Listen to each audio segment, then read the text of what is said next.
Bom dia, meus amados em Cristo Jesus. Vamos abrir as nossas Bíblias aqui no livro de Abacuque. Abacuque, capítulo 3. Vamos ler os versículos 1 e 2. Oração do profeta Abacuque em diversos tons. Ó Senhor, tenho ouvido o que se diz de ti e temi. Ó Senhor, aviva a tua obra em meio aos tempos, faze-a conhecida. Na tua ira, lembra-te da tua misericórdia. Permita-me ler esses textos em duas outras versões. Tem uma que diz assim: uma oração de Abacuque com acompanhamento de orquestra. Interessante, né?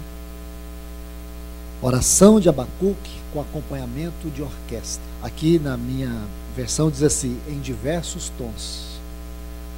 Quer dizer que tem algo musical envolvido nesta oração. Isto é, tem uma adoração nesta oração.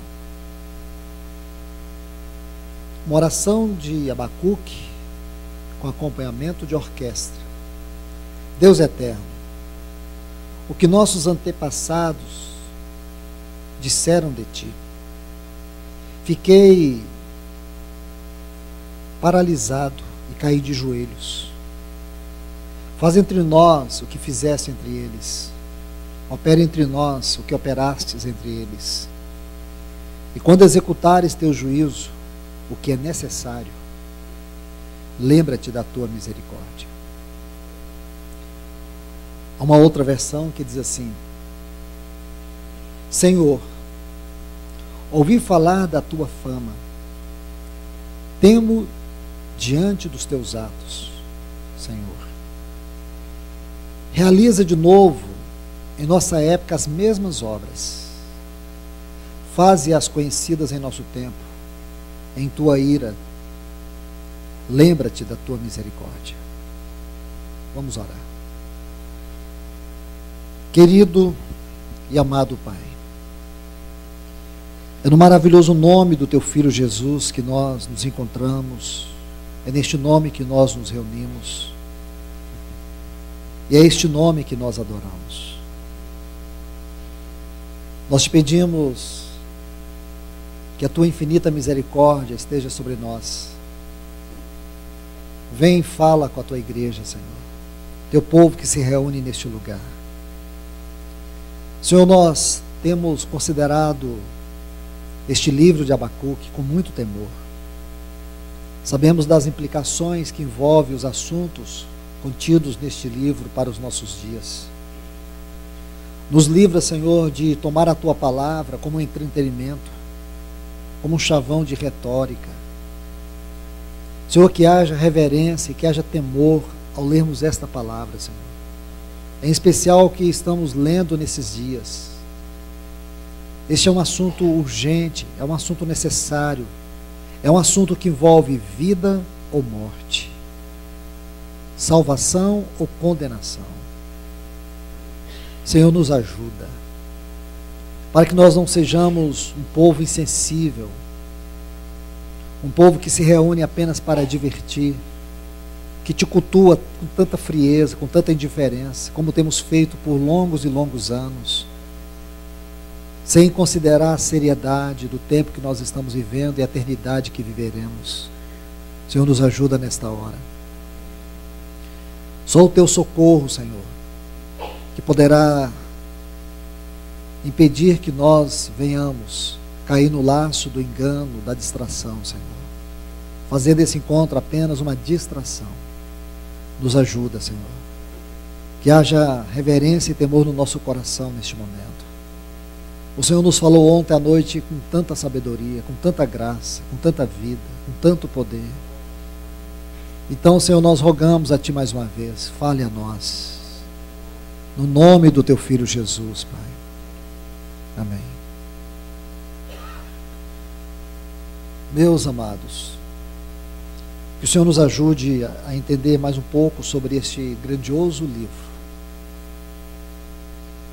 Nestes 3 capítulos apenas, o que muitos podem achar que um livro que tem 3 capítulos, ainda teologicamente é denominado ou classificado como um dos profetas menores, nos dá o direito de pensar que ele é insignificante ou menos importante.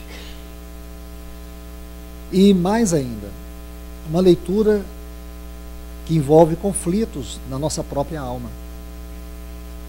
Porque Abacuque, ele tem um aspecto distinto, como todos os profetas, com todos os livros da Bíblia, tem seu caráter distinto.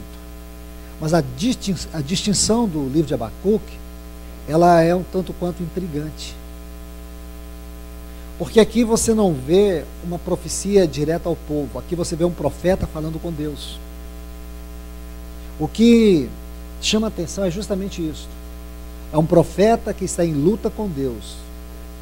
E quando você compreende o tempo que ele viveu, e possivelmente seja esse mesmo, aqueles dias finais ali, o que caminhava para os dias finais do reino de Judá, que envolvia aqueles últimos reis. Era um tempo de perversidade, de corrupção, não apenas no aspecto geral, porém, o próprio povo de Deus estava corrompido. Nós podemos traduzir isso com uma palavra: apostasia. A apostasia de Judá intrigava o profeta Abacuque.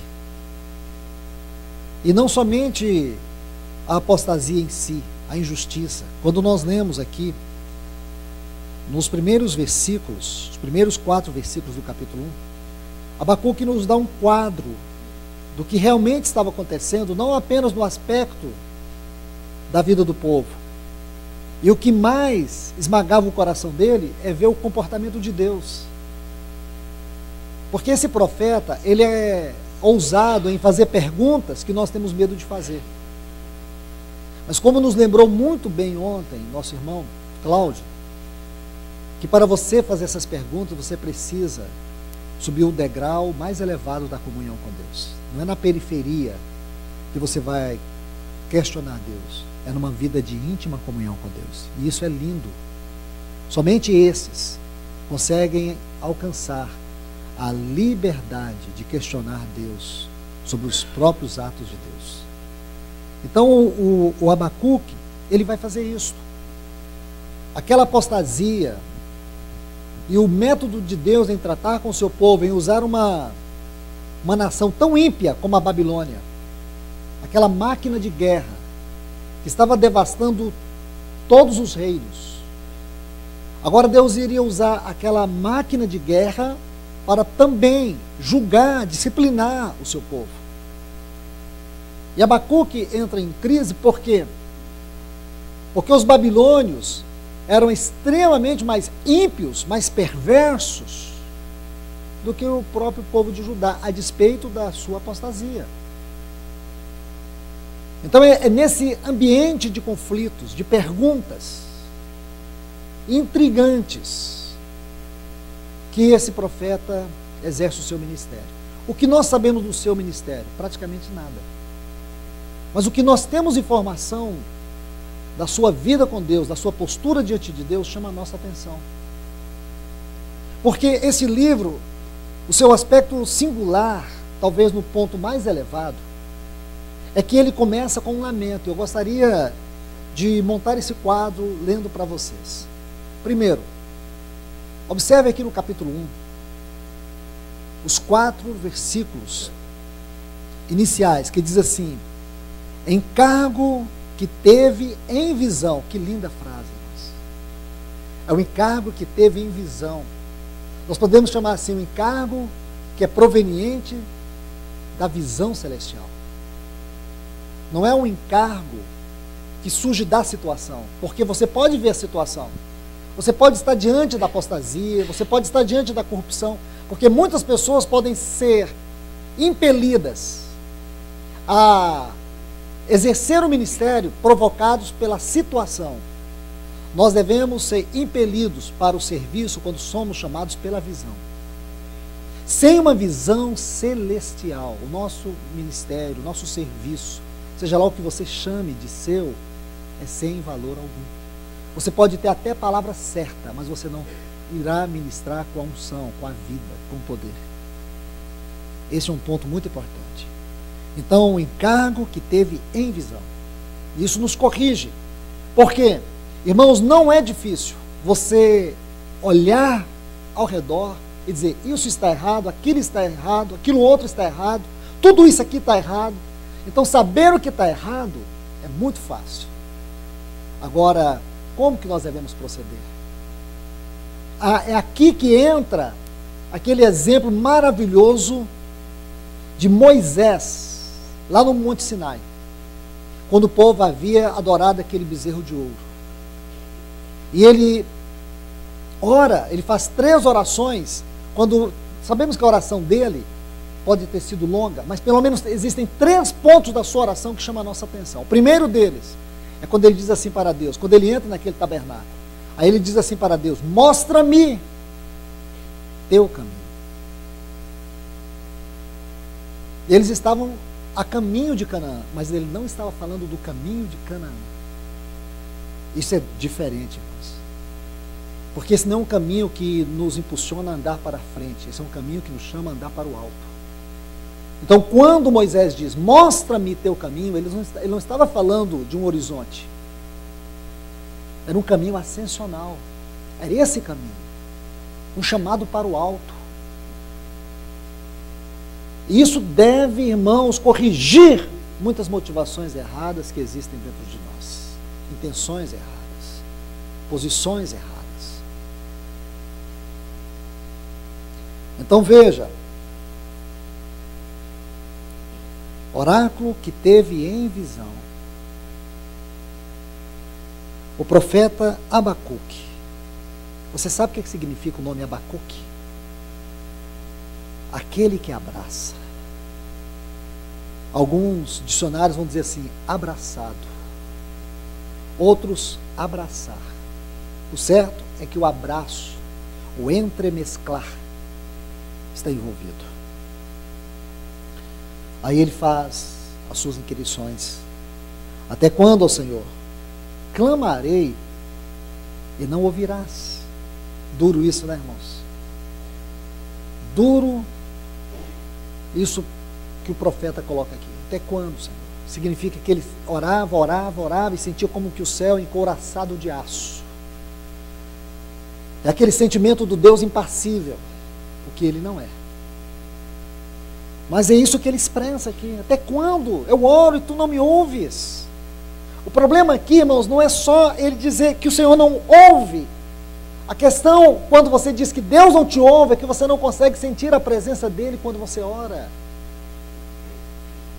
Porque quando você ora e você sabe que Deus não está te ouvindo na direção que você está orando, e o propósito dele com isso é corrigir a sua oração, é porque ele quer corrigir sua vontade e colocar dele. Não é? Porque a nossa oração não muda a Deus, a nossa oração tem que mudar a nós. Nós não oramos para mudar a Deus, nós oramos para ser transformados. Você pode chegar até com o seu problema real. O seu problema pode ser um problema real, visível, é realmente. O inimigo entrou aqui, fez o que fez e tudo está arruinado. E você vai orar e dizer, Senhor, remove tudo, tira tudo, cura, liberta, salva, faz o que tem que fazer. O perigo, irmãos, é quando o óbvio da nossa necessidade é uma maneira de nós acharmos que podemos controlar Deus. E chamamos isso oração. A oração não pode ser isto. Porque pode ser que aquela coisa aparente, pode ser que aquela doença, pode ser que aquele problema conjugal, pode ser que tudo que você está vendo não é o problema, é só o tapete, o problema está embaixo. Pode ser que aquilo ali é a maneira que Deus chamou você. Não é para você falar com Ele, é para Ele falar com você. Quando nós não conseguimos escutar Deus nos nossos problemas, como é que nós queremos que Deus escute nós com os problemas? E sabe por que muitas vezes Deus não nos ouve, irmãos? É porque primeiramente nós não ouvimos Ele. Não é? Por que Deus não nos ouve? Não é o caso de Abacuque, mas por que Deus não nos ouve? pode ser porque você não ouve a Deus. Porque a oração não é você achar que Deus é obrigado a te ouvir. O princípio da oração é que nós devemos começar ouvindo Deus. Mas vamos lá.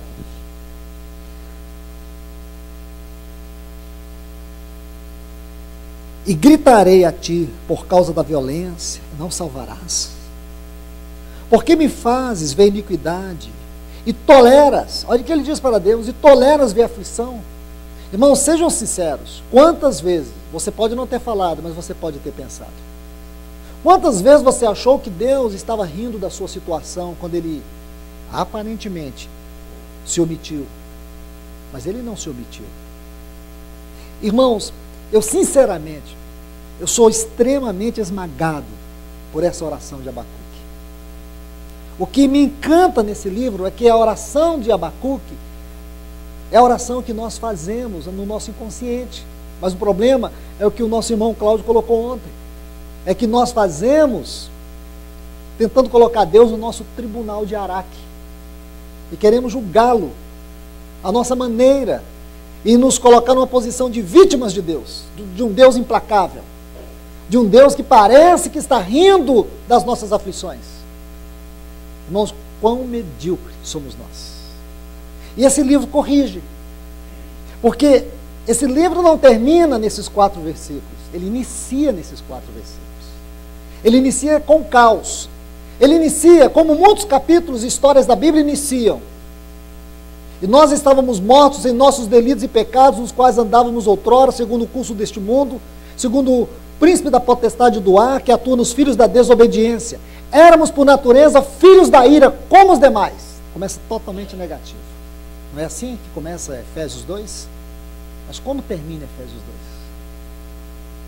Irmãos, nós precisamos olhar a nossa vida, não é como ela começa, é como ela termina. E o mais incrível da vida cristã é um tesouro rico, insondável, que você precisa da ajuda do Espírito Santo para tocar. É que é possível, eu e você, em Cristo, nos ver na eternidade. Ou não? Ou nossa vida é um mistério, é uma incógnita? Não. Um salvo em Cristo, ele tem a alegria indizível de poder se olhar e dizer assim, ó Deus, um dia eu farei parte disso. Um dia eu estarei ali. Quando você olha o capítulo 21 e 22 de Apocalipse, você entende a revelação de tudo aquilo, e você dizer, Deus, um dia eu farei parte disso. Um dia eu serei um dos filhos, nesta grande família de filhos, tendo Deus como meu Pai eterno. Um dia eu serei parte desta noiva para a satisfação eterna. Um dia eu farei parte deste santuário para a habitação eterna. Não tem nada que seja maior do que isso para uma pessoa. Irmãos, eu creio que este é o melhor remédio para a depressão. Uma pessoa que está com sintoma de depressão, você entendeu isso? Você dá um nó na psiquiatria. Mas ontem você não estava com depressão? Estava. E hoje? Hoje eu estou procurando um deprimido para mim falar com ele. Irmãos, por quê?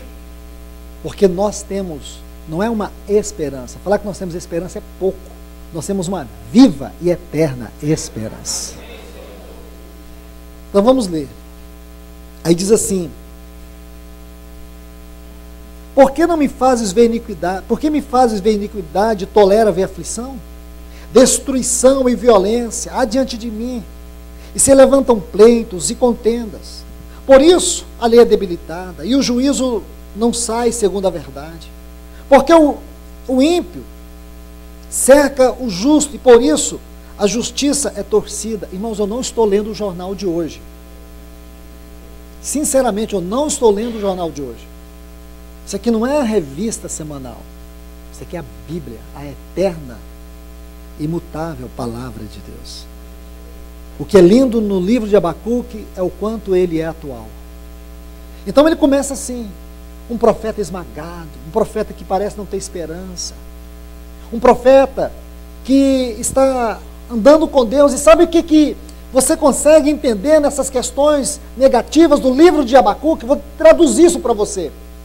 Sabe o que é Abacuque? Com essas palavras e também algumas outras aqui, sabe o que ele está dizendo para Deus? às vezes para mim não faz sentido andar contigo.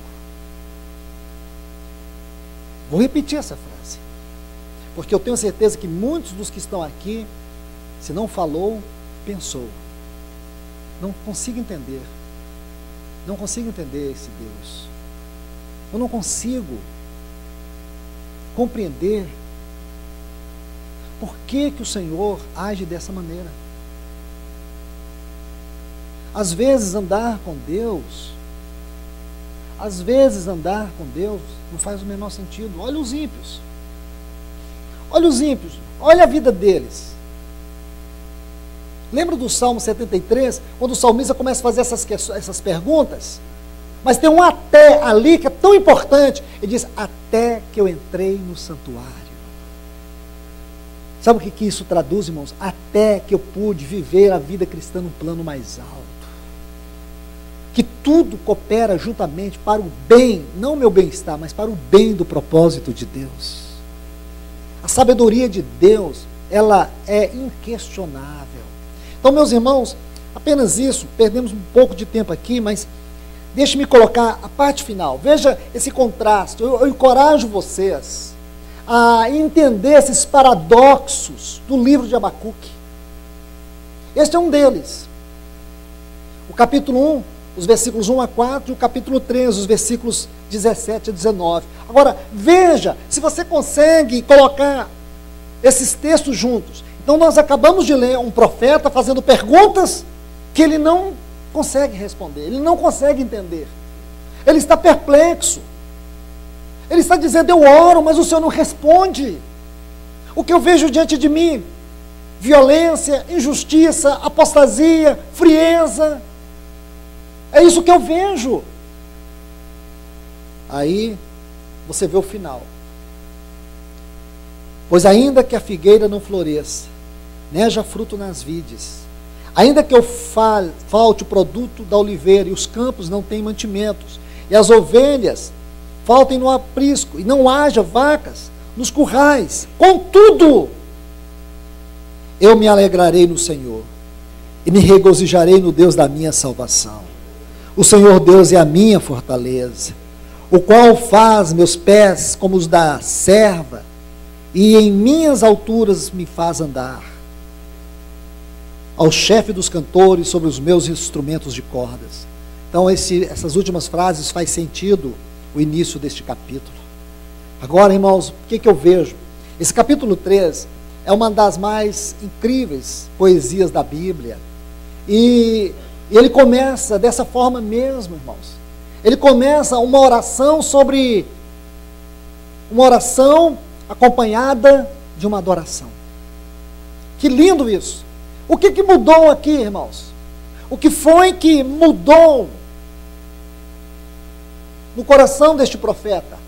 O que foi que produziu essa viva esperança nele? Essa certeza, essa convicção, que mesmo que o caos estivesse instalado, a apostasia fosse tão intensa, tão terrível, e aparentemente não houvesse esperança, ele conseguiu ter uma visão muito maior do que a situação. Ele pôde ir mais além na visão. É o que nos separa aqui. O capítulo 1 e o capítulo 3, aí você tem que estudar o capítulo 2. É quando você vê aqui, bem no início, quando ele diz assim no capítulo 2, estarei em meu posto de vigia. Que frase é esta, irmãos? E sobre a fortaleza firmarei o pé. Não é mais o profeta que está aqui perplexo? Parece que o quadro está mudando. Sim, o quadro está mudando. E diz, velarei para ver o que me dirá. Ele tem esperança que Deus vai falar. Aí ele diz assim, e o que me responderá no tocante à minha queixa, as minhas angústias. Aí ele diz, nós devíamos, irmãos, ler essa frase como ela realmente foi escrita por ele, não como realmente ela está diante dos nossos olhos. O que nós precisamos capturar aqui não é o que está escrito, é como foi escrito. O grande perigo de você perder a essência da Bíblia é que você só lê o que está escrito e não como está escrito. Então, como foi que esse profeta escreveu isso? Ele diz, e o Senhor me respondeu e disse, Então o que o Senhor disse, ele diz, escreve a visão. Foi essa visão celestial, irmãos. A visão celestial que governou o coração deste profeta. E quando ele teve essa visão, olha o que ele diz, irmãos, o justo viverá pela fé. Nós não olhamos circunstância, nós olhamos o que a fé diz. A fé é a certeza, a nossa esperança é uma realidade. Nossa esperança não é simplesmente a simples sensação de que algo pode acontecer, que é possível que aconteça. Nossa esperança não é essa. A nossa esperança é a certeza que vai acontecer aquilo que Deus disse. Então ele ora. E nessa oração, ele coloca algo que é o tema dos nossos estudos aqui. Aviva, ó Senhor, a tua obra. Irmãos, ele ora. Ele ora para que Deus restaure, para que Deus traga vida na sua obra. Avivamento, irmãos. Talvez essa seja a palavra que essencialmente revele para nós o coração de Deus sobre esse encontro. E o que é avivamento? Eu sei que muitos já leram, estudaram sobre avivamento. Existem muitas experiências no passado sobre avivamento. E o que frustra muitas pessoas que se debruçam sobre este assunto é que os avivamentos passados tiveram começo, meio e fim. Eu quero chamar a atenção dos irmãos para algo sobre avivamento para esse tempo. Porque a igreja do Senhor Jesus, ela está vivendo hoje os seus últimos dias, aqui nesta terra. Queira você ou não, mas entenda isto. Nós chegamos à reta final dessa dispensação. Não sabemos se vai demorar 1 ano, 5 anos ou 10 anos. Mas eu não penso que vai demorar mais do que isso, irmãos. Até porque, naturalmente, parece-nos que essa terra não suporta mais. A sociedade não suporta mais. O mundo não suporta mais. Os recursos, não falo dos recursos hídricos, não. Eu estou falando que os recursos morais da nossa sociedade estão acabando. Os valores estão sendo todos destruídos por essa sociedade. E eles estão fazendo isso de maneira legal, segundo eles. Legal, entre aspas. Mas não vamos olhar apenas desse ponto de vista. Embora falei aqui tão resumidamente. Vamos olhar para a palavra. O que a palavra nos diz? Como que a igreja deve estar aqui vivendo esta hora? Esta é a grande pergunta. O que nos consola é saber que o livro de Abacuque é atual. O livro de Abacuque é a notícia de hoje. Este profeta, ele adianta a notícia de hoje, nos mostrando ainda um quadro geral. Então, baseado nisso, nós temos a liberdade no Senhor de perguntar ao Senhor: e nós? Como devemos nos portar nesta hora? Como que a igreja deve se posicionar? Há esperança para nós no que concerne a um avivamento?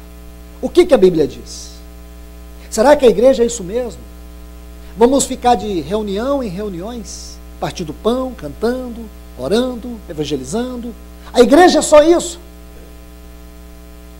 Irmão, se a igreja for só isso, ela não consegue dar uma resposta para o mundo, ela não consegue contrastar com o mundo. Se nós continuarmos vivendo esse nível de espiritualidade que nós estamos vivendo, nós estamos simplesmente em contradição com aquilo que se espera de nós como a igreja do Senhor. E por que digo isso? Por uma simples razão. Quando você examina o livro de Atos dos Apóstolos, irmãos, assim como Apocalipse, eu creio que não há outro livro que nós precisamos debruçar com urgência sobre ele, como o livro de Atos dos Apóstolos. Não estou colocando nenhum outro livro da Bíblia à parte, mas esses dois em especial, Atos e Apocalipse. Entender esses dois livros é urgente para nós. Se examinarmos, apenas vou citar 3 versículos. Se examinarmos 3 versículos. Primeiro, 2 Tessalonicenses capítulo 2, versículos 1 a 3. Paulo diz assim: quanto à vinda do Senhor Jesus Cristo e a nossa reunião com Ele, peço, irmãos, que não sejais ignorantes. Não vos demovais facilmente. Não vos deixais levar. Não ignore esses fatos. Não os despreze. Então diz assim: quanto à vinda do nosso Senhor e a nossa reunião com Ele, nós vos rogamos, irmãos, não despreze, não ignoreis, não vos demovais facilmente do vosso modo de pensar, e não vos perturbeis, quer por espírito, quer por palavra, como sendo da nossa parte que o dia do Senhor chegou. Ele diz: ninguém de nenhum modo vos engane, porque isso não acontecerá sem que primeiro venha a apostasia. Eu pergunto para vocês, irmãos, honestamente, essa profecia está se cumprindo? Ou ela vai se cumprir? Se você disser: não, irmão, acho que ainda vai se cumprir, eu quero dizer que você tem um problema de miopia seríssimo. Você precisa de um colírio de última geração celestial. E que ele pingue não é só nos seus olhos, não, é no seu cérebro. Porque o cérebro é que enxerga. Então não faça nada de maneira superficial, a obra tem que ser profunda. Nós precisamos, irmãos. Porque aqui não é uma questão de ver, é de discernir. Nós estamos vivendo a pior apostasia que já ocorreu na história da igreja, do povo de Deus. Laodiceia é pouco para nós. Laodiceia é só uma pequena ilustração que descreve a triste condição daquilo que o povo de Deus, de maneira geral, se tornou. Uma igreja fria, arrogante, soberba, indiferente aos valores espirituais. Uma igreja que trata a palavra de Deus de maneira intelectual, secularizada, ou muitas vezes nem a trata com nada. É nada com nada. Uma igreja que fala muito de oração, mas não ora nada. Qualquer encontro, os locais se tornam pequenos, mas quando se fala de oração, o menor lugar é muito grande. Porque nós não oramos. E por que não oramos? Porque a comunhão com Deus não é vital para nós. Ouvir Deus não é fundamental. Uma igreja que se entregou ao entretenimento, à busca pelos prazeres, ela se tornou hedonista. Isso não é apostasia, irmãos? Aqui está. Vou citar outro texto que faz paralelo a este. Mateus capítulo 24, versículos 12 e 13, diz assim: por se multiplicar a iniquidade. A palavra iniquidade ali é quebra de princípio. A palavra iniquidade ali não se refere a pecados de maneira geral. Se você estudar essa palavra iniquidade no livro de Mateus, que é a maneira correta de você interpretar o sentido dela, você vai encontrar 4 menções. Mas eu quero falar apenas de uma, que está em Mateus capítulo 7, versículos 21 até o 23. Jesus disse: nem todos que me dizem Senhor, Senhor entrarão no reino dos céus, mas aqueles que fazem a vontade de meu Pai que está nos céus. Muitos me dirão naquele dia: Senhor, porventura não temos nós profetizado em teu nome, expulsado demônios em teu nome, operado maravilhas em teu nome? O Senhor vai dizer assim para eles: eu não vos conheço, apartai-vos de mim, os que praticam iniquidade. E se você ver, irmãos, logo a seguir o Senhor vai ampliar o assunto iniquidade, quando ele vai falar sobre o homem que edificou a casa na areia e que edificou a casa na rocha. Você acha que o Senhor Jesus ele era um mestre que pegava os seus ensinos e jogava para o ar para ver o que acontece? Não. Nunca houve na terra um mestre como ele. Nunca houve na terra alguém que falasse a palavra como ele. Sua sabedoria excede os maiores pensadores que já existiram. Se você juntar os mais sábios que já existiram nessa terra, juntar a mente deles num saco só, não chega nem perto da infinita e gloriosa e poderosa e viva sabedoria do nosso Senhor. Quando ele falava, irmãos, as pessoas ficavam espantadas, ficavam chocadas, ficavam perfuradas com as suas palavras, com a sua doutrina. Este é o nosso Senhor. Então ele vai falar sobre o homem que edificou a casa na rocha e o que edificou a casa na areia. Esse paradoxo é muito importante para nos fazer entender o que é essa iniquidade, a quebra de princípio, é a edificação errada. você vai ver que ele está falando ali de quem? Daqueles que curam, daqueles que profetizam e daqueles que querem libertar. Libertação, cura e profecias. Onde você encontra isso? No meio do povo de Deus. Este é o grande problema, irmãos. Então Jesus diz, por se multiplicar a iniquidade. O amor, a palavra amor aqui é outra chave para você entender esse texto, porque fala do amor ágape. A palavra aqui é ágape, é o amor relacional, é o amor divino. Esse amor é o amor de Deus, ele só pode ser desfrutado na vida cristã. Um homem ímpio não sabe, nunca pode experimentar o amor ágape, porque esse amor é o dom divino, é a essência de Deus. Jamais um ímpio pode entender o amor ágape. Então o que esse texto está dizendo? Justamente, irmãos, no nosso amor relacional, essa iniquidade, é por quebrarmos tanto princípio, este amor relacional com Deus está esfriando. Isso é ilustrado perfeitamente em Apocalipse capítulo 2, quando o Senhor reprova a igreja de Éfeso e diz assim, que eles haviam abandonado o primeiro, a palavra ali é o melhor do seu amor.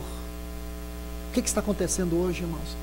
Essa é uma forte característica da apostasia, o esfriamento do amor, a indiferença com Deus. Não sejamos honestos, nós não choramos pelos nossos pecados. Nosso arrependimento é como a luz da manhã que cedo passa, ou a brisa da manhã que cedo passa. É como se nós arrependêssemos só para pecar de novo. Nós precisamos de uma coisa profunda, nós precisamos chorar diante de Deus. Se o povo que se chama pelo meu nome não orar, não chorar, não humilhar, como que Deus pode vir sobre a sua casa? Como o Senhor pode vir novamente visitar o seu povo, irmãos?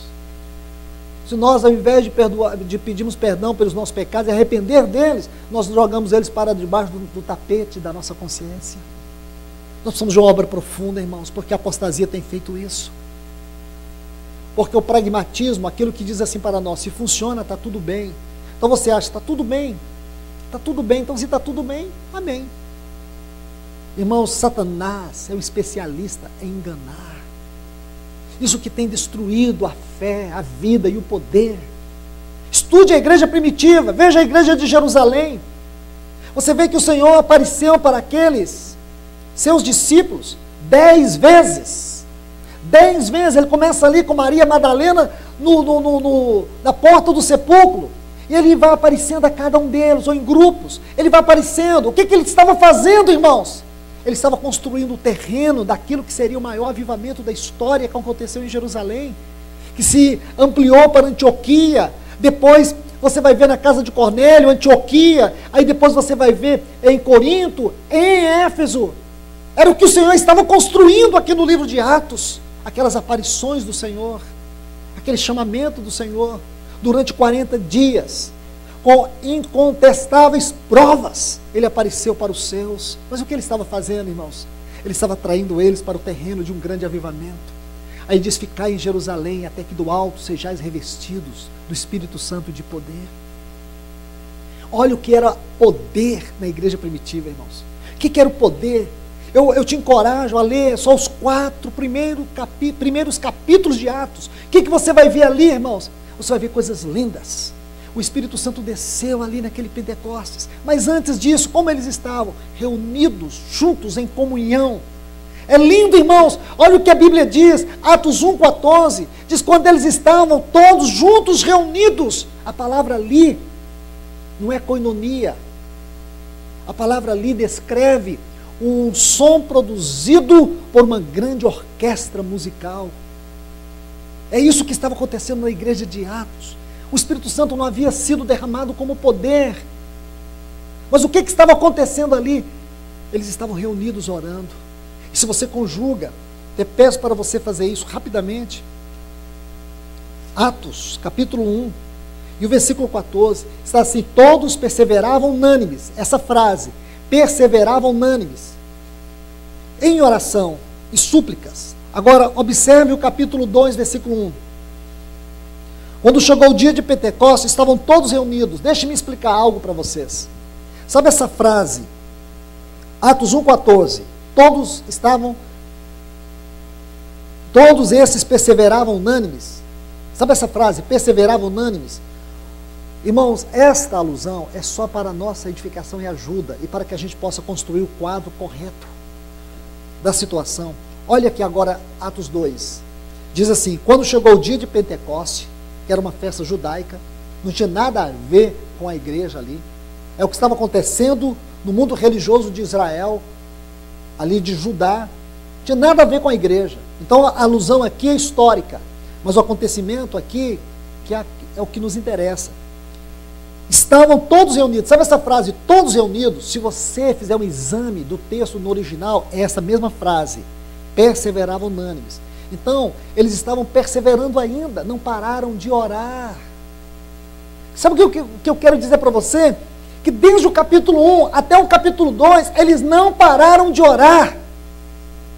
Mas como nós nos acostumamos com tudo muito fácil, tudo muito tecnológico, você manda um WhatsApp aqui, imediatamente ele atravessa o mundo e passa lá no Japão. Em segundos você está falando com a pessoa no Japão. A gente quer tudo prático e rápido e funcional. Deus não se adequa a essa mente rígida que nós temos, irmãos. O Deus do século 21 é o mesmo Deus desse Pentecoste aqui. Ele não vai se minimizar para satisfazer o que queremos. Os princípios estão aqui, neste livro. Então nós temos que observar aqui, irmãos. Veja que eles estão ainda perseverando. Eu pergunto, nós queremos um avivamento barato, nós queremos um avivamento à brasileira, no nosso jeitinho, um avivamento que a gente conduz, um avivamento para nós. Nós queremos um avivamento para escrever um livro sobre ele e dar nossa experiência para outros. Esse não é um avivamento para nós, como nenhum avivamento foi para a igreja, todos os avivamentos foram para Deus. Os avivamentos eram o anseio de Deus pelo seu povo. Então Deus transmitia esse anseio dele para o seu povo, e o seu povo respondia a ele. Porém, este último avivamento, que vai acontecer antes da volta do Senhor, ele tem a ver em preparar a noiva para esses dias finais, para que ela possa ter uma profunda experiência de vida e de realidade, santificá-la, para que ela possa se tornar uma igreja irrepreensível, sem ruga, sem mácula, porque o Senhor não vai casar com uma prostituta, mas com a noiva santa, sem mácula. Esse avivamento é o avivamento da purificação, é o avivamento da preparação. Esse avivamento tem a ver com a extraordinária realidade da obra de Cristo em vida e em experiência para nós. Mas temos que colocar mais pontos aqui, olhando os avivamentos aqui no livro de Atos. Então, como foi aqui, irmãos? Você vê, eles estavam orando, oração. Mas nós somos uma igreja que não oramos, irmãos. Oramos pouco ou quase nada. Nossas reuniões de oração são muito engessadas, enrijecidas. Nós precisamos encontrar a voz do Espírito na oração, a direção do Espírito na oração, o governo do Espírito na oração. Uma oração que traga direção para todas as nossas reuniões, todos os nossos serviços. Uma oração que seja o governo de Deus da Assembleia local. Uma oração que toque a Deus, mas uma oração que nos faça ser transpassados por Deus. E nós temos clamado por avivamento, irmãos. Estamos reunidos até agora aqui. Quanto nós temos orado por isso? O quanto temos orado por esse avivamento? Nós, da mesma maneira que nós mal oramos pela volta do Senhor, nós menos também pouco importamos com o avivamento. E as duas coisas estão ligadas, o avivamento e a volta do Senhor. Esse avivamento final e a volta do Senhor estão intimamente ligados. Ah, irmãos, nós deveríamos rasgar o coração e gritar por misericórdia, porque a nossa habitual, aparente espiritualidade está sendo desmascarada pela vida e pelo poder das palavras de Deus. Quando você lê o livro de Atos, e talvez o que nos tenha afastado muito do livro de Atos, porque esse livro descreve uma utopia, assim como também o livro de Apocalipse. É o que nossa consciência muitas vezes não admite. é que nós temos dificuldade de crer que podemos viver isso. Eu vejo muitos irmãos dizendo, irmão, aquilo que aconteceu no livro de Atos, na igreja de Jerusalém, a gente esquece aquilo ali nunca mais. Então, tudo bem, irmãos, nunca mais, e nós vamos nos tornar só isso? Será que a gente vai se contentar com as migalhas? Será que Deus é o Deus das migalhas?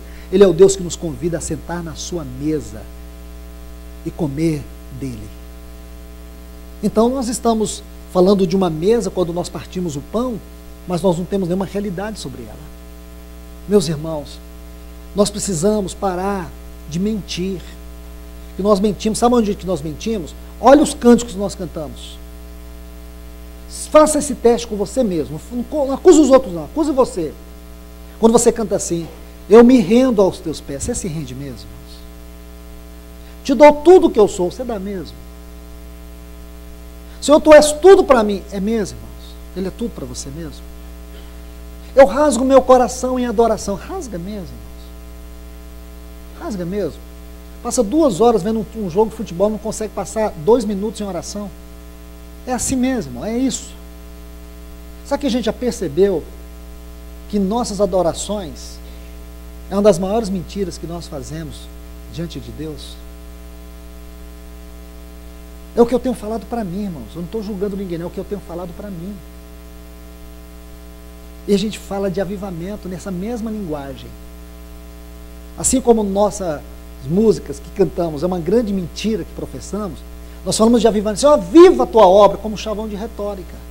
E não como uma busca desesperada de alguém que clama com verdade. Então nós precisamos ser honestos, irmãos, primeiramente conosco. Porque Deus conhece tudo, irmãos. Ele conhece você antes de abrir a boca. Aquela oração que você vai fazer, Deus já escutou. Então, quando você chega diante desse Deus para cantar, você precisa pensar o que você vai fazer. Então, é melhor nem fazer. Até que chegar um dia, irmãos, que a gente tenha coragem de colocar a letra aqui, os instrumentos tocar e ninguém abrir a boca. Ninguém abrir a boca. E por que ninguém está cantando? Porque nós estamos sendo sinceros com Deus. Não dou conta de cantar essa música. Não dou conta. Aí, irmãos, eu creio que vai haver um pranto de arrependimento. Aí nós vamos tocar os aspectos mais altos da nossa conversão. Irmãos, aí sim os céus vai se abrir. Porque arrependimento, assim como a oração, é uma forte característica de avivamento. O que nós não podemos, irmãos, é continuar andando com Deus, falando de coisas tão sérias que nós não temos desejo de experimentar na nossa vida. Quando o nosso irmão citou ontem aquela oração de Moisés, aquela oração de Moisés, lá no capítulo 33, que ele faz aquelas três frases que descrevem a sua oração. Mostra-me teu caminho. Ele queria conhecer o caminho para o alto. Depois o que ele diz? Se a tua presença não for conosco, não nos faça sair deste lugar. Irmãos, o que é a presença de Deus? O que é a presença de Deus, irmãos? É tudo o que nós precisamos. No capítulo 13 de 2 Crônicas, ocorreu um grande avivamento em Israel. Talvez tenha sido um dos maiores avivamentos que eles experimentaram quando Davi vai buscar na casa de Abinadab a arca. Lembra disso? Você precisa ler 2 capítulos conjugados para você entender o quadro completo. 2 Samuel capítulo 6 e 2 Crônicas capítulo 13. Então você tem que ler esses dois. Eu não vou pedir para vocês fazer isso. Eu vou apenas citar alguns pontos. Porque essa questão da presença de Deus é sério, irmãos. É muito sério isso. Quando Davi vai buscar a arca, então Samuel diz assim, que Davi buscou conselho com seus capitães. Ele buscou conselho com aqueles homens que entendiam de guerra e não de visão celestial. Havia homens de envergadura espiritual em Israel, como por exemplo Abiatar, Zadok. E só no capítulo 14 e 15 que ele vai corrigir isso. De 2 Crônicas. Mas o que ele faz? Ele vai lá, busca conselho com esses capitães, e aí diz assim que aquele parecer agradou todo mundo. Irmãos, um avivamento que busca agradar pessoas não é avivamento, é aviltamento. Então o que Davi fez? Ele fez algo que agradasse o povo. O que representava a arca? Se você volta para Êxodo capítulo 25, você vai ver como Deus ordenou o tabernáculo. Tudo no tabernáculo. Qual foi a primeira coisa que Deus ordenou que fosse construído? A arca. E por quê? Porque ela fala da centralidade da pessoa e da obra de Cristo. A centralidade. Então, quando nós traduzimos isso em uma linguagem espiritual, o que é que nós queremos dizer quando afirmamos que a arca não estava em Israel? Lembre-se, capítulo 4 de 1 Samuel, quando a arca foi levada pelos filisteus. Lembra disso? Os últimos versículos. Aquela criança que nasce, Icabode, ou Icabô, como está em algumas versões. O que traduz esse nome? E foi-se a glória de Israel, porque foi tomada a arca de Deus. Havia-se passado, irmãos, todo o reinado de Saul. Mais de 20 anos ali já haviam se passado.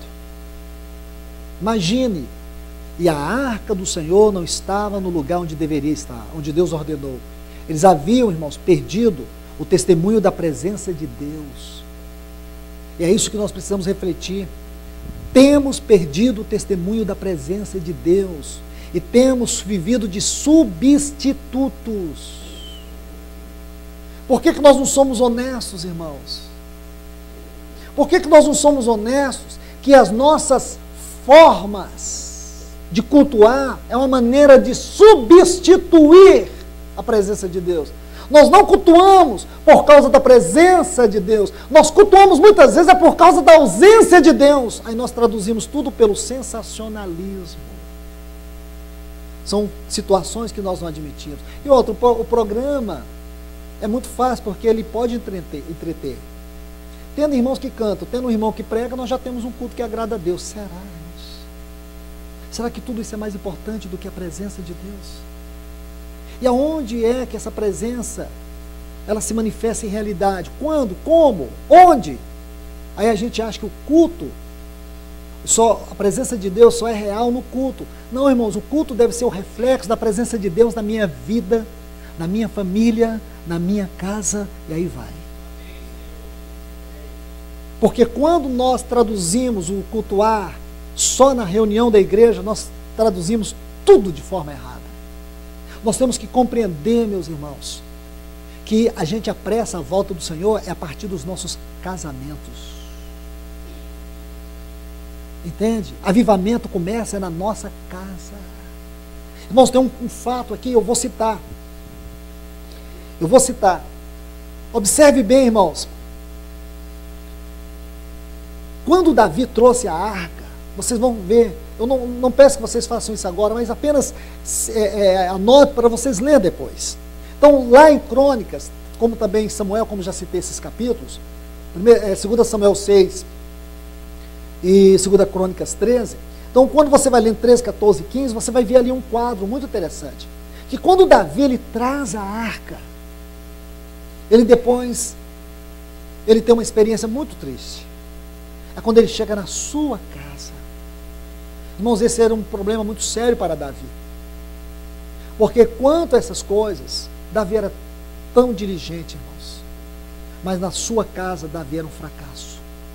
Quando ele chegou lá, tinha uma mulher que o ignorava, que o desprezava. Davi estava ali dançando diante de Deus como um homem livre. Porque todo aquele que conhece a sua posição no Senhor é livre. Então Davi estava ali diante do Senhor, dançando alegremente, mas quando ele chegou na sua casa, a sua alegria foi embora, tinha uma mulher ali condenando ele, menosprezando, aquela mulher que não partilhava do mesmo sentimento dele. Ah, irmãos, que tristeza, você só se alegra na reunião da igreja e infeliz no seu casamento. Não creio em avivamento assim, irmãos.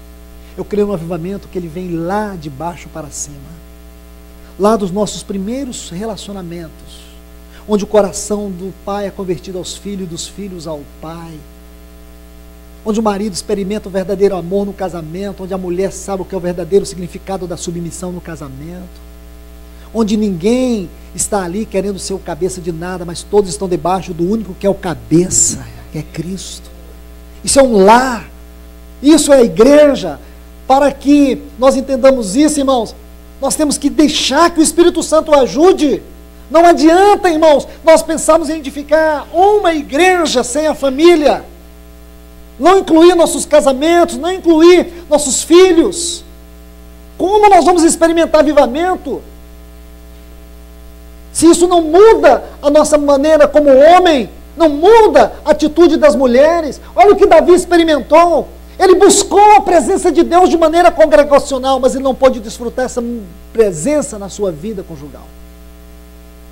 No congregacional, amém, mas no conjugal, fracasso. E a Bíblia não esconde isso, irmãos.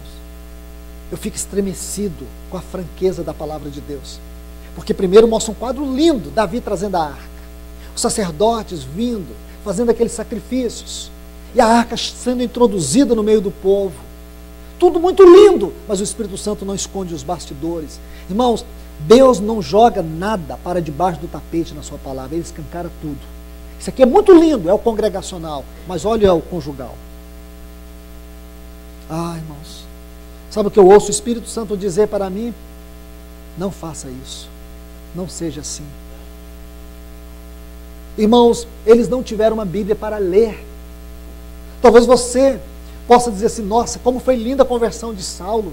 Eu queria ter tido uma conversão assim. Imagina eu andando de repente uma luz, pá, e eu caio no chão, e Deus fala comigo, que coisa linda.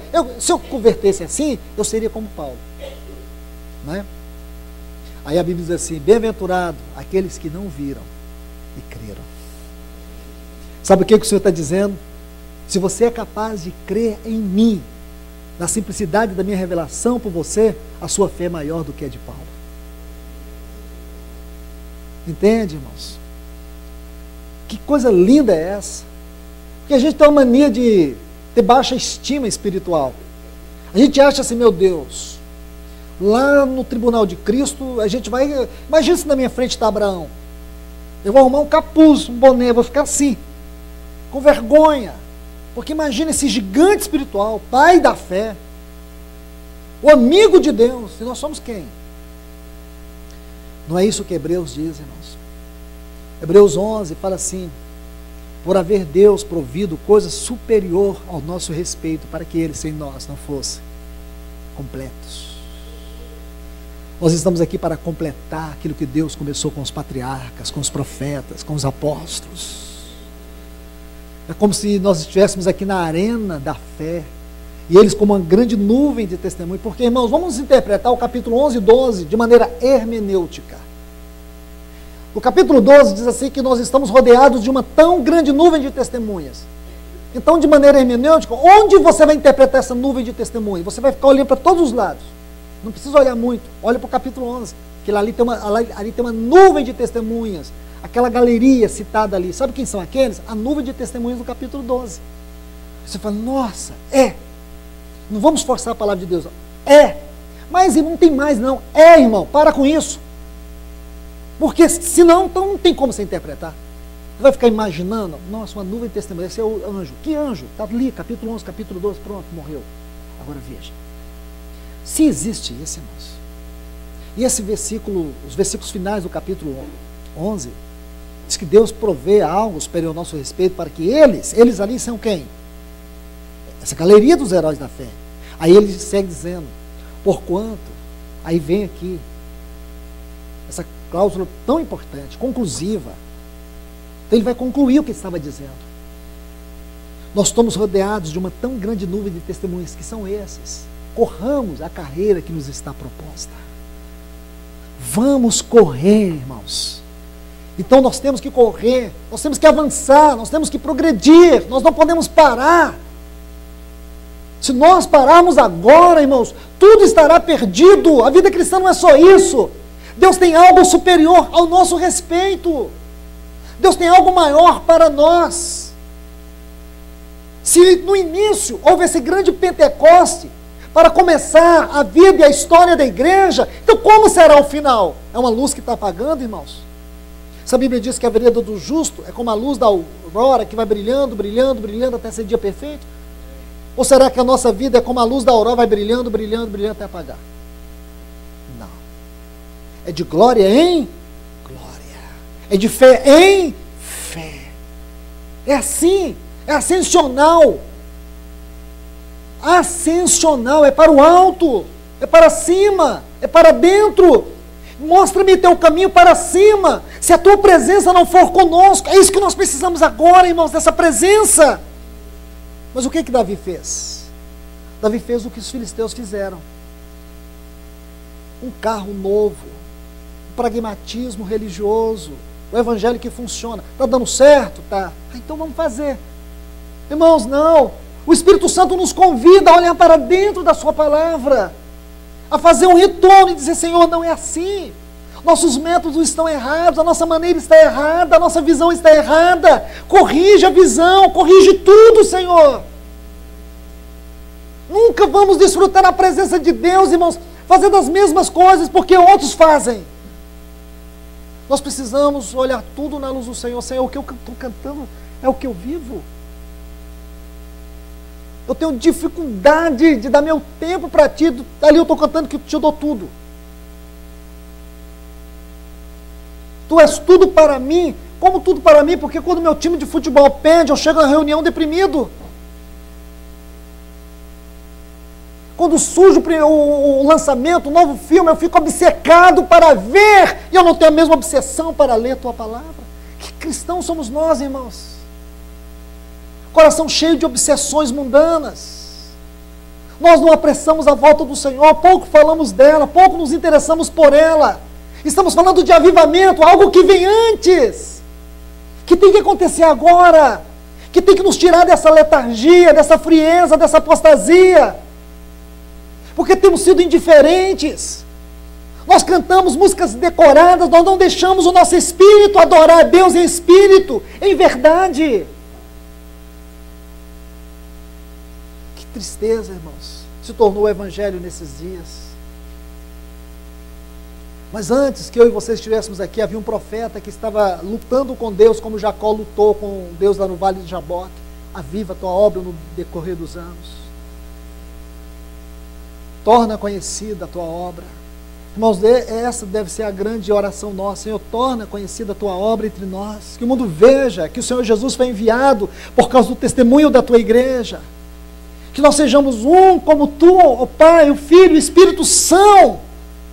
Que a luz da Trindade reflita na nossa espiritualidade, na nossa comunhão, na nossa vida, no nosso testemunho. Presença de Deus. Sabe o que Moisés diz para Deus? Se a tua presença não for conosco, que morramos nesse deserto. Mais ou menos isso. Eu prefiro morrer nesse deserto do que andar sem a tua presença. Talvez, irmãos, nós estamos tão acostumados a viver a nossa vidinha particular que a presença de Deus é o que menos importa. Perdemos a presença de Deus no nosso casamento, perdemos a presença de Deus no nosso trabalho, nos nossos recursos financeiros, e achamos que vamos viver eternamente cultuando o nosso dinheiro, os nossos bens, o nosso trabalho. Aí quando vem uma doença, uma coisa grave, aí Deus é tudo para nós, irmãos. Quando acaba os recursos, quando acaba tudo, quando vem aquela tragédia, aí a gente faz um reflexo e pensa, meu Deus, meu dinheiro, meu trabalho, minha vida não pôde comprar nada. Porque nós somos tão pequenos, irmãos. Tão pequenos. Como o Senhor está nos chamando para uma vida profunda com Ele. É essa presença. Se a tua presença não for conosco, o que Moisés está dizendo para Deus, irmãos? E o que Deus está dizendo para nós? Vem cá. Mas Deus não tirou o povo de Israel para dar a eles Canaã? Faz essa pergunta. Não é isso? Eles não saíram do Egito para ir para Canaã. A possessão não era Canaã. Mas quando Moisés caminhou com Deus, ele viu que a possessão não era Canaã. Quando ele foi caminhando com Deus, sabe o que Moisés aprendeu? Que Canaã era secundário. À medida que ele foi caminhando com Deus, ele viu que Deus mesmo era a sua Canaã. Deus disse, eu vou te dar Canaã. Não vou te dar Canaã de qualquer jeito, não. Eu vou mandar o meu anjo à tua frente. Eles vão destruir todos os teus inimigos. Eu vou te dar vitória. E sabe o que ele está dizendo ali para Deus? Eu não quero vitória. Vitória sem a tua presença não é vitória. Canaã sem a tua presença para mim não é Canaã. E mais ainda, você sabe que Moisés não entrou em Canaã. Ele não herdou Canaã. Tem muita gente que coloca Deus no tribunal e diz, não entendo Deus. O homem trabalha 40 anos. 40 anos. No deserto ali. E Deus chamou ele com 80. Para depois fazer tudo o que fez. Não, Deus é muito injusto. Irmãos, vamos ser honestos. Quantas vezes colocou Deus no seu tribunalzinho aí e condenou ele? Deu uma sentença. Deus condenado. Porque não deixou Moisés herdar Canaã. Agora vamos olhar de maneira mais microscópica para o coração de Deus, porque é o que Ele nos permite ver na sua palavra. Números 20. Eles chegaram ali nos campos de Moabe. O que aconteceu lá? Moisés, irmãos. Moisés estava tão magoado, Miriam tinha morrido. Ele estava tão angustiado, irmãos. Debilitado. Aquelas murmurações. E o povo começou a murmurar tudo de novo, irmãos, porque é tão triste, irmãos. Eu sei que os anciãos aqui, os presbíteros da localidade sofrem muito isso. Quando você pensa que os irmãos estão caminhando. Aí você vê, olha para trás, está tudo com uma madeira na mão, segurando fralda. Você quer morrer. Meu Deus, achei que eles haviam crescido. Não cresce. Aí tem que começar tudo de novo, os princípios elementares da vida cristã. Paciência, graça, é o que nos falta. E Moisés ficou tão frustrado, irmãos. Aí Deus diz para ele, fale a rocha. Aí nós sabemos que ele bateu na rocha. E por causa daquele ato onde Deus não foi glorificado na vida de Moisés, Deus disse para Moisés, tu não vais entrar em Canaã. Aí nós abrimos nossa Bíblia em Deuteronômio capítulo 34, versículo 1 a 5. Aí Deus chama Moisés e diz, a terra de Canaã. Aí os irmãos ficam mais oriçados ainda. Pensa, além de não deixar ele entrar em Canaã, mostra Canaã para ele. Quer dizer, ele ficou, nossa, coitado de Moisés ali deprimido, olhando. Essa é a visão que nós temos. Moisés deprimido e um Deus implacável. Está ali, está vendo? Está vendo por que você não vai entrar? Essa é a visão que você tem, irmão? Então apaga ela, porque essa visão aí não é de Deus. Porque falta você ler o versículo 10 desse capítulo 34. Diz assim, nunca houve na terra um homem como Moisés que falasse face a face com Deus. Ele não ganhou Canaã, mas ele ganhou a face de Deus. E eu te pergunto, quem é maior? A face de Deus ou Canaã? O que você gostaria? Porque Canaã é passageira, a face de Deus é eterna. A face de Deus é a maior riqueza que uma pessoa pode ter na sua vida. Este foi Moisés, ganhou a face de Deus. Irmãos, é isso que ele quer, ele não quer esconder. Ele não quer esconder. Você acha que ele está escondendo de trás das suas aflições? Não está, ele está se revelando. Ele não está fugindo de você, é você que está fugindo dele. Entende, irmãos? Quando ele mostra as suas costas, é porque ele quer revelar a sua face. É porque você não está preparado ainda e não é o tempo de você experimentar algo mais alto, mais elevado. Então isso é. Nós precisamos dessa presença, irmãos. Nós precisamos dessa comunhão, nós precisamos dessa vida. A igreja tem perdido, irmãos. Falamos da presença de Deus como se fosse uma coisa tão comum. Não é. É o nosso maior bem. É tudo que nós precisamos como igreja, como povo de Deus. Essa face revelada, essa face que transforma a nossa vida, transforma o nosso caráter. Essa face que é comunhão. Se nós temos que falar de adoração, nós temos que pensar na face de Deus. Temos que pensar na presença de Deus. Cantamos sobre a volta do Senhor, como se não tivesse uma expectativa de encontrá-lo. Falamos tanto sobre isso, irmãos. Mas temos uma comunhão tão fraca. Gritamos um maranata, como um chavão de retórica, enquanto não temos gastado nossa vida com Ele. Como você espera aquele dia, o dia da volta do Senhor, é um dia importante para você? Pois é, a sua manhã foi tão importante para Deus. E o que você deu nessa manhã para Ele? Você está esperando aquele dia? Deus te espera todos os dias. Todos os dias. Você está aguardando aquela hora? Deus quer todas as suas horas. Irmãos, percebe o tanto que nós somos superficiais, irmãos? Percebe o tanto que nós somos superficiais? Sabe o que é isso, irmãos? Consequência da apostasia que nos cerca. Então, como nós vamos ter essa presença? Como nós vamos poder desfrutar isso, viver isso, irmãos? Se somos superficiais e queremos a vida cristã superficial, porque a vida cristã superficial nos basta. Ou não? Nos basta, irmãos. Vida cristã superficial é muito bom, porque você não é confrontado com nada, você vive do jeito que você quer, você faz o que você quer, a sua maneira. É um Deus que você domina, uma fé que você regula. Relacionamento é só utilitário. Irmãos, eu tenho certeza que se o Espírito habita dentro de você, você não está conformado com a vida espiritual que você está vivendo. Eu tenho absoluta certeza que você não está feliz. Eu tenho certeza que o Espírito tem te inquietado. É isso que nós precisamos.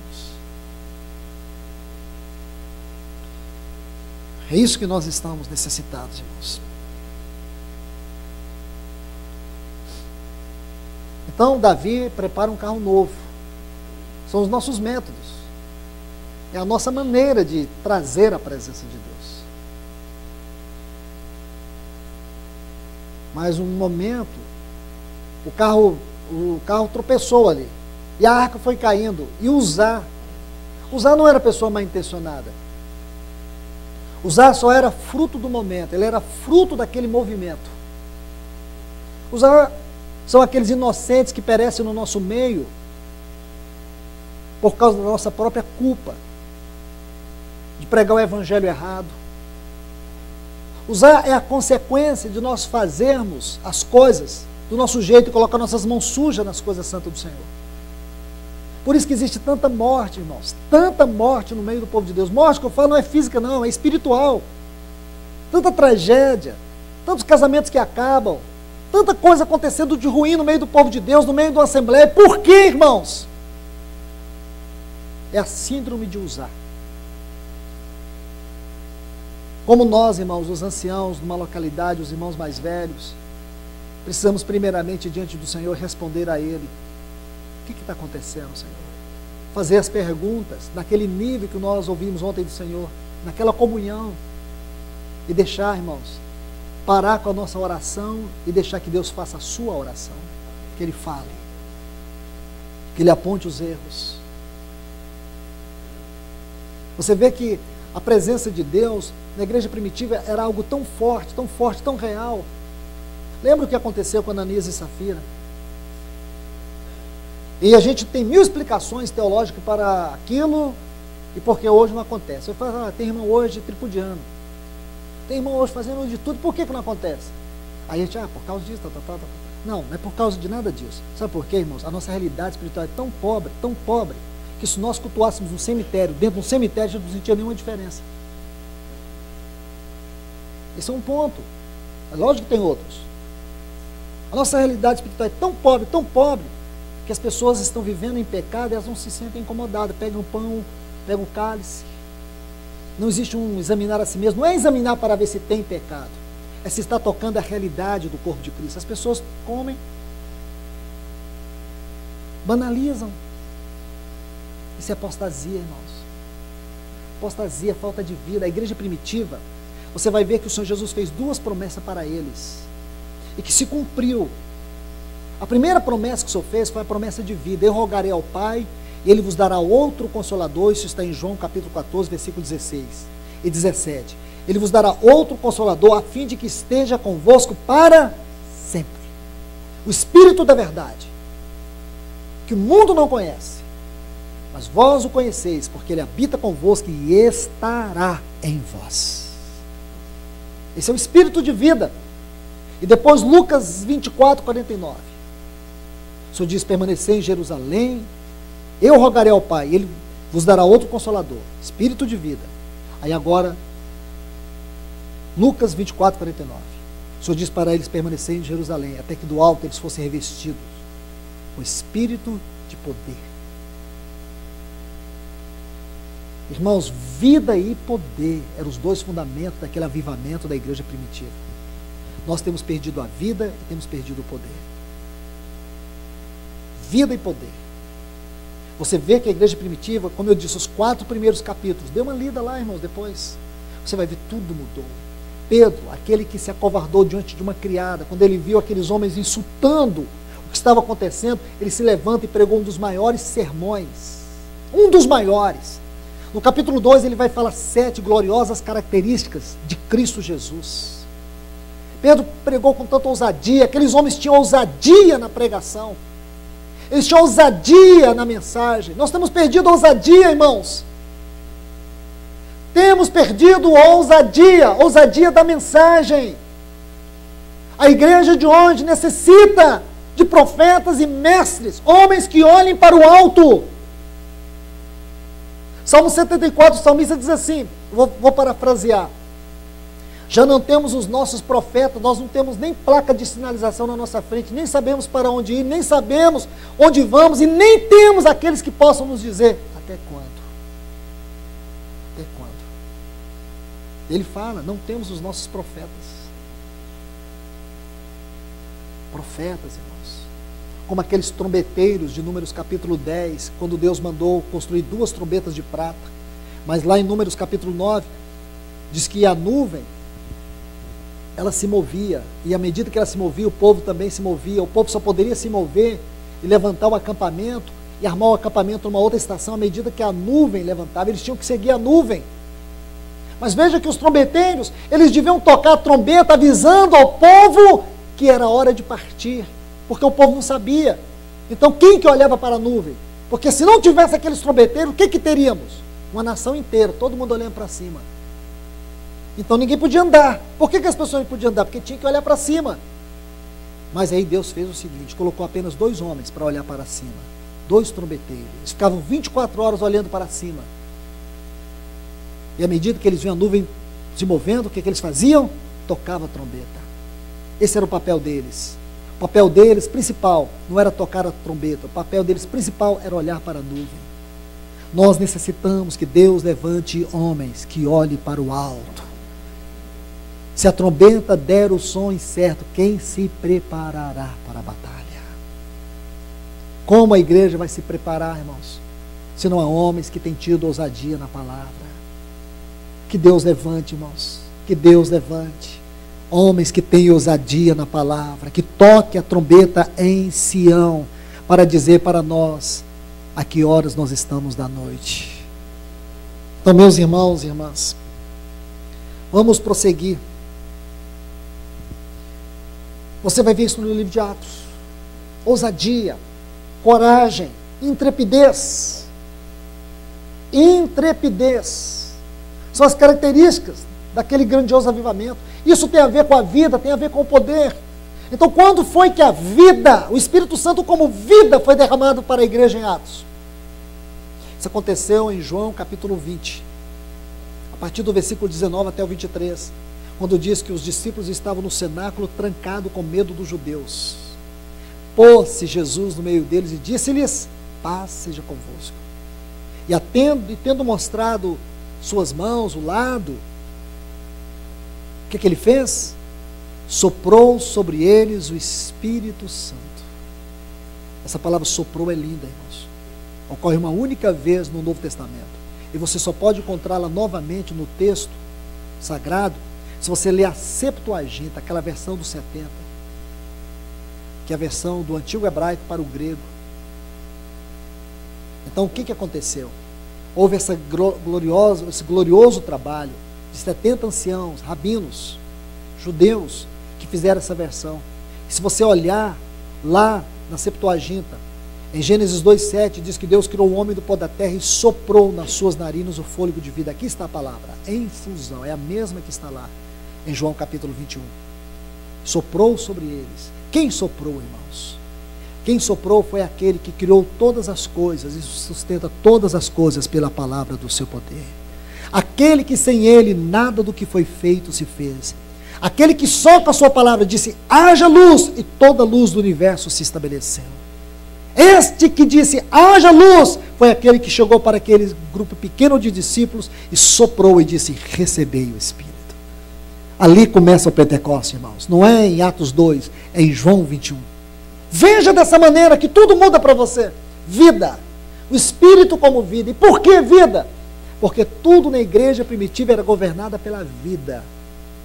Quando Pedro se adiantou com os discípulos para poder eleger um ali, Matias, para poder cumprir o lugar de Judas, nós vemos que não há evidências bíblicas que sustente no Novo Testamento, no livro de Atos, essa escolha. Não que esteja errada, não que Matias fosse reprovado, nada disso. Eu quero dizer, o Espírito Santo não deu ênfase.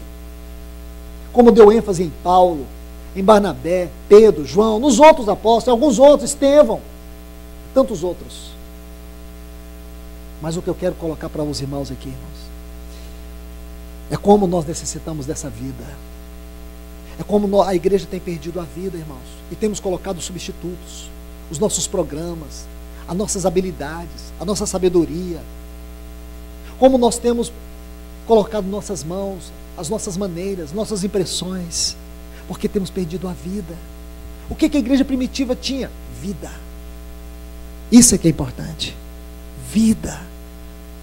Se nós não nos voltarmos agora, urgentemente para isso, irmãos, pedir que o Senhor traga-nos vida.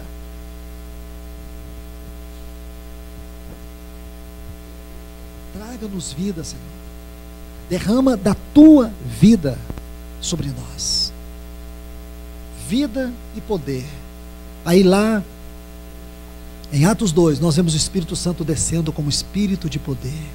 Agora os dois fundamentos estão ali, irmãos. Agora a igreja prossegue, ela avança. Você vê como os discípulos, na ousadia, na intrepidez, na coragem, na vida, no poder, eles vão pregando a palavra. Eles chegam ali diante daquele paralítico na Porta Formosa. Eles disseram: não temos prata, não temos ouro, mas o que temos, isso te damos. Então o que eles tinham, irmãos? Vida e poder. A vida tem a ver com o caráter, com o fruto do Espírito, e o poder com o serviço. Então, vida no Espírito e o serviço espiritual. É para isso, irmãos, como nós temos que olhar para essas coisas e ver que elas nos perscrutam, elas revelam para nós que estamos na contramão do que Deus quer fazer. Aviva a tua obra no decurso dos anos, torna-a conhecida. Como que nós podemos evidenciar o testemunho do Senhor sem esta vida e sem este poder? Nós queremos de fato ser uma igreja diferente da igreja que o Senhor estabeleceu, que está aqui em Atos dos Apóstolos. E não me refiro a Jerusalém. Nós temos Antioquia, nós temos Éfeso, nós temos Corintos. E como eu disse, o Espírito Santo não esconde de nós as falhas. Nós vamos ver também como foi que essas igrejas se perderam no avivamento. Como foi que os coríntios se perderam no avivamento. Como foi que a igreja de Éfeso se perdeu daquele avivamento. Como, irmãos? É só ler Apocalipse capítulo 2. Quando você olha para Corinto, como foi que aquela igreja onde Paulo passou 1 ano e 6 meses pregando o Evangelho, aquela igreja que experimentou tanto do Senhor, como foi que aquela igreja se perdeu naquele avivamento? Aí você lê o capítulo 1, irmãos. Tem uma frasezinha que ela é didática. Procure quantas vezes existe a frase entre vós, em 1 Coríntios. Aí você vai entender por que o avivamento acabou naquela cidade.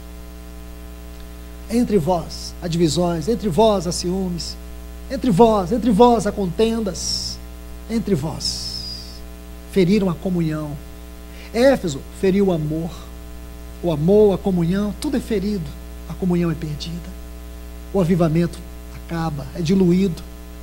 Quando nós colocamos, irmãos, no nosso serviço, olha o que o Senhor, Ele exalta as virtudes da igreja de Éfeso. Conheça as tuas obras, o teu labor, a tua perseverança, não suporta os maus, tens colocado à prova os que se dizem apóstolos, achastes mentirosos, batalhastes arduamente por causa do meu nome, não te esmorecesse. Que igreja é essa, irmãos? Se você pegar essas virtudes da igreja de Éfeso, e nós ficarmos parados aqui dizendo, olhando para cada uma delas, e dizendo uns aos outros. Será que temos isso? Será que nós temos vivido como a igreja de Éfeso? Mas você vai ver o Senhor dizer, com tudo isso que vocês têm feito, vocês não têm feito no fundamento do amor. O amor é o fundamento das nossas obras. Porque tudo que vocês têm feito com muito zelo. Mas esse zelo aqui que vocês têm, a evidência está no que vocês fazem, e não no que eu sou para vocês. Vocês têm deixado de relacionar comigo. Vocês estão como Marta. Marta estava fazendo muitas coisas para o Senhor, mas o Senhor só queria uma coisa. Ele não queria que ninguém fizesse nada por ele. Sabe o que ele queria? É que alguém estivesse aos pés dele, e esse alguém era Maria. O Senhor disse que Maria escolheu a melhor parte. Qual que é a melhor parte, irmãos? Fazer coisas para o Senhor ou ser trabalhado pelo Senhor? Aí está, irmãos. Todas essas coisas evidenciam que nós podemos estar no precipício da apostasia.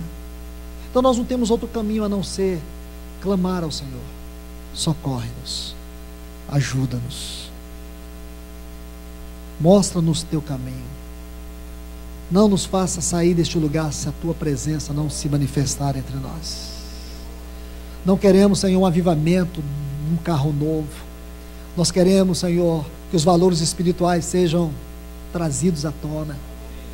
Veja que as coisas eram tão simples, irmãos, tão simples. Eram só 2 varais e 4 sacerdotes. Só isso.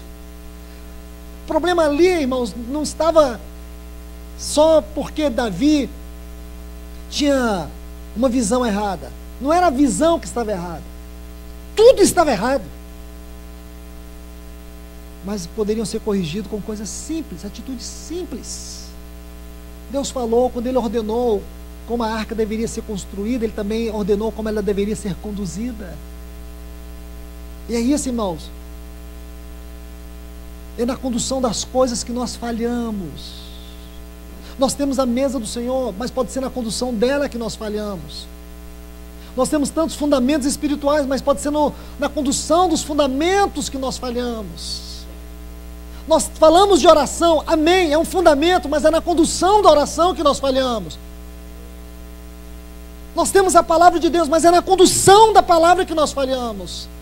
Quando Davi entendeu isso, aí ele viu, irmãos, era só 2 varais, 2 pecinhas tão pequenininhas, mas os detalhes para Deus é importante.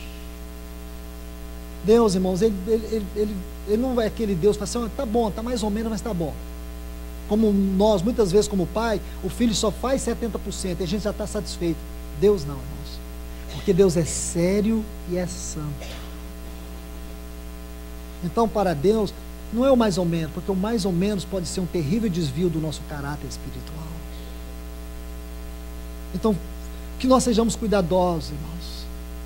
Que nós possamos buscar isso com muita diligência. Porque o tempo está passando.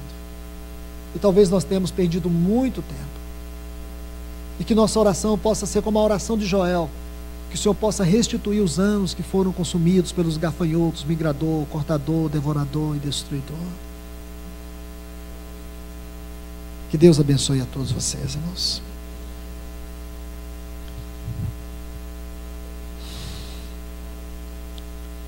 Senhor, nós te agradecemos. Bendizemos o teu grande nome, Senhor. Pedimos o teu socorro, pedimos a tua ajuda. Senhor, não permita que esta palavra tenha a duração desta reunião. Que ela possa, Senhor, continuar na nossa vida. Que ela possa continuar na nossa semana. Que ela possa continuar meses, anos na nossa vida. Senhor, dá-nos um coração, Senhor, que receba a tua palavra com seriedade, com compromisso. Que nós não venhamos receber a tua palavra como ouvintes, mas como praticantes. Pedimos a tua ajuda e o teu socorro nesta hora, Senhor, para que não as palavras, mas a vida da palavra possa entrar no nosso coração. Não o conhecimento e nem as informações, mas o poder dela. Só o poder da tua palavra pode nos arrancar dessa frieza, dessa apostasia.